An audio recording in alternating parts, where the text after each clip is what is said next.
Hey there, Brian Safdari, founder and president of College Planning Experts.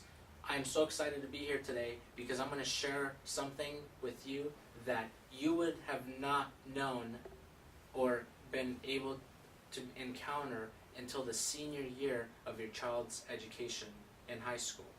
Why this is so important is because these three magic letters that I'm about to share with you are your contributions towards college. It's what the government thinks you can afford for college. So the three magic letters in the Higher Education Act and in the college planning process is EFC.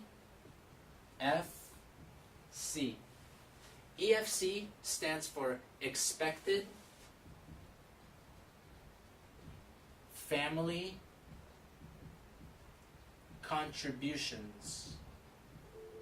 And the definition of expected family contribution is what the government thinks, or the Higher Education Act thinks, that you can afford for the cost for college. Now, hear me closely how I'm saying this to you. It's what they think you can afford for college, not what you think. So, the way they determine your expected family contribution is when you fill out a financial aid form by March 1st of every year.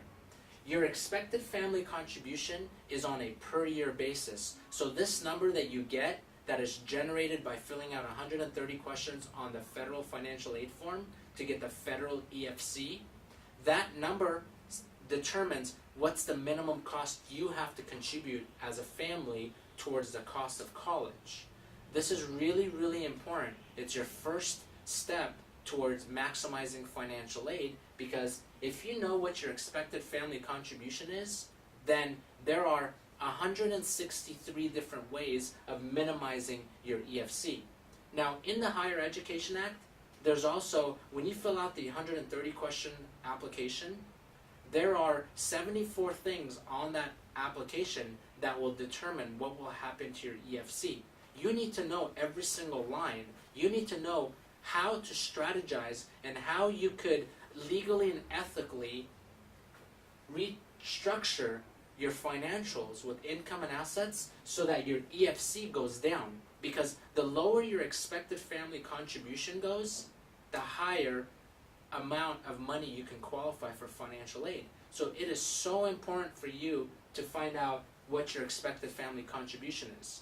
One way of getting your expected family contribution is, here's a good tip, a good, just on the surface of just getting a basic number for you. You can go to a search engine and type in EFC calculator. If you type in EFC calculator, you'll get some sites and you can go ahead and input your income, your assets. It's going to ask you a few questions and you would be able to get your expected family contribution. Now, let me give you the 6 things that determine your expected family contribution. Out of the 74 factors on the application, there are 6 that you need to know. Number 1 is your parents' income.